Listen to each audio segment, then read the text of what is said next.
उनका स्थायी समाधान भी इसी सदन में हुआ। आर्टिकल 370 ये सदन हमेशा हमेशा गर्व के साथ कहेगा कि सदन के कारण one nation one tax, one nation one tax, GST का निर्णय भी इसी सदन ने किया। वन रैंक ये भी इसी सदन ने देखा। गरीबों के लिए 10% आरक्षण कोई विवाद के बिना पहली बार इस देश में करने में सफल लगा। आदरणीय अध्यक्ष जी, भारत के लोकतंत्र में तमाम उतार चढ़ाव हमने देखे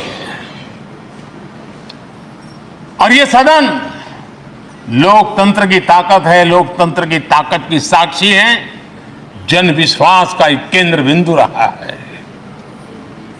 इस सदन की विशेषता देखिए और दुनिया के लोगों को आज भी अचरज होता है। यह सदन है जिसमें कभी 4 सांसद वाली पार्टी सत्ता में होती थी और 100 सदस्य वाली पार्टी विपक्ष में बैठती थी। ये भी सामर्थ्य इस सदन के लोकतंत्र की ताकत का परिचय कराता है। और यही सदन है जिसमें एक वोट से अटल जी की सरकार गई थी और लोकतंत्र की गरिमा को बढ़ाया था। ये भी इसी सदन में हुआ। आज अनेक छोटी छोटी रीजनल पार्टियों का प्रतिनिधित्व हमारे देश की विविधता को, हमारे देश के एस्पिरेशंस का एक प्रकार से वो आकर्षक केंद्र बिंदु बना है। आदरणीय अध्यक्ष जी, इस देश में 2 प्रधानमंत्री ऐसे रहे, मोरारजी भाई वीपी सिंह एक प्रकार से कांग्रेस में जीवन खपाया था, लेकिन एंटी कांग्रेस गवर्नमेंट का नेतृत्व कर रहे थे। यह भी इसकी विशेषता थी। और हमारे नरसिम्हा राव जी, वो तो बिस्तरा गोल करके घर जाने की तैयारी कर रहे थे, निवृत्ति की घोषणा कर चुके थे, लेकिन यही लोकतंत्र की ताकत देखिए, सदन की ताकत देखिए, वो प्रधानमंत्री के रूप में 5 साल हमारी सेवा कर।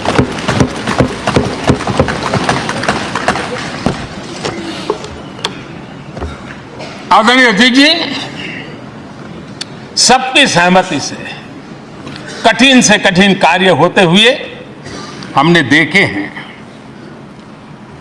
2000 की साल थी, अटल जी की सरकार थी। इसी सदन ने 3 राज्यों का गठन सर्व स्वीकृति से किया और बड़े उमंग उत्साह से किया। जब छत्तीसगढ़ की रचना हुई तो उत्सव छत्तीसगढ़ ने भी मनाया, उत्सव मध्य प्रदेश ने भी मनाया। जब उत्तराखंड की रचना हुई तो उत्सव उत्तराखंड ने भी मनाया, उत्सव उत्तर प्रदेश ने भी मनाया। जब झारखंड की रचना हुई तो उत्सव झारखंड ने भी मनाया, उत्सव बिहार ने भी बताया। ये हमारे सदन का सामर्थ्य, सब सहमति का वातावरण बना करके। लेकिन कुछ कड़वी यादें वो भी हैं कि तेलंगाना के हक को दबोचने के लिए भारी प्रयास हुए, खून की नदियां भी बही और बनने के बाद न तेलंगाना उत्सव मना पाया न आया। एक कटुता के बीज बो दिए गए। अच्छा होता उसी उमंग और उत्साह के साथ हम तेलंगाना का निर्माण करते तो एक नई ऊंचाई पर आज तेलंगाना पहुंच चुका होता। आदरणीय अध्यक्ष जी, संविधान सभा ने, आदरणीय अध्यक्ष जी, इस सदन की परंपरा रही है। संविधान सभा ने उस समय अपना दैनिक भत्ता 45 रुपये से कम करके 40 कर दिया था। उनको लगा हमें इसको कम करना चाहिए। आदरणीय अध्यक्ष जी, यही सदन है कैंटीन में मिलने वाली सब्सिडी, जो बहुत कम पैसे में खाना मिलता था, इसी सदस्यों ने उस सब्सिडी को भी खत्म कर दिया और पूरा पैसा देकर के अब कैंटीन में खाते हैं। आदरणीय अध्यक्ष जी, कोरोना काल में जब जरूरत पड़ी तो यही सांसद जिन्होंने एमपी लेड फंड को छोड़ दिया और देश को इस संकट की घड़ी में मदद करने के लिए आगे आए। इतना ही नहीं, कोरोना काल में इसी सदन के सांसदों ने अपने तनख्वाह में 30% कटौती की और उन्होंने देश के सामने आए हुए संकट में अपनी बहुत बड़ी जिम्मेवारी निभाई।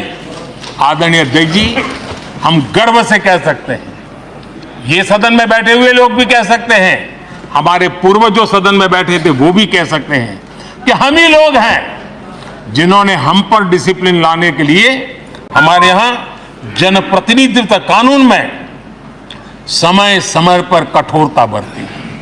नियम हमने ही लादे, हमने ही तय किया कि नहीं, जनप्रतिनिधि के जीवन में ये नहीं हो सकता। मैं मानता हूं ये जीवंत लोकतंत्र का बहुत बड़ा उदाहरण है और ये सदन ने दिया है, यही माननीय सांसदों ने दिया है और हमारी पुरानी पीढ़ी के सांसदों ने दिया है। और मैं मानता हूं कि कभी कभी उन चीजों को भी याद करना चाहिए। आदरणीय अध्यक्ष जी, हम जो वर्तमान सांसद हैं उनके लिए तो ये विशेष सौभाग्य का अवसर है। सौभाग्य का अवसर इसलिए है कि हमें इतिहास और भविष्य दोनों की कड़ी बनने का अवसर मिलता है।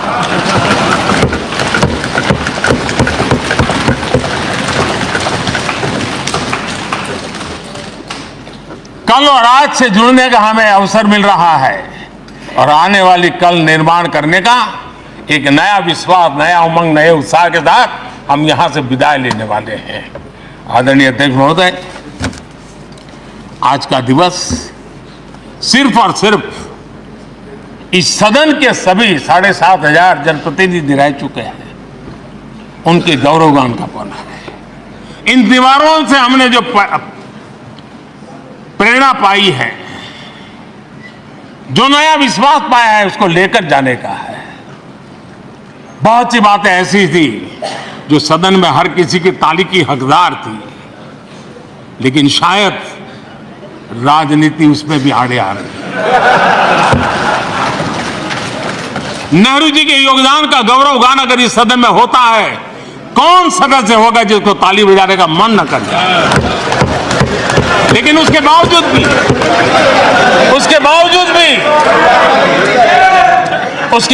भी देश के लोकतंत्र के लिए बहुत जरूरी है हम सब ने अपने यहां सोच लें। मुझे पूरा विश्वास है कि आपके मार्गदर्शन में और इस अनुभवी माननीय सांसदों के सामर्थ्य से हम नई संसद में जब जाएंगे तो नए विश्वास के साथ जाएंगे। मैं फिर एक बार, आज पूरा दिवस आपने इन पुरानी स्मृतियों को ताजा करने के लिए दिया, एक अच्छे वातावरण में सबको याद करने का मौका दिया। इसके लिए मैं आप सबका, आपका हृदय से आभार व्यक्त करता हूं और मैं सभी सदस्यों से आग्रह करूंगा कि अपने जीवन की ऐसी मधुर यादों को यहां हम जरूर व्यक्त करें, ताकि देश तक पहुंचे कि सचमुच में ये हमारा सदन, ये हमारे जनप्रतिनिधियों की गतिविधि सच्चे अर्थ में देश को समर्पित है, इसका भाव लोगों के तक पहुंचे। इसी एक अपेक्षा के साथ मैं फिर एक बार इस धरती को प्रणाम करता हूं, इस सदन को प्रणाम करता हूं।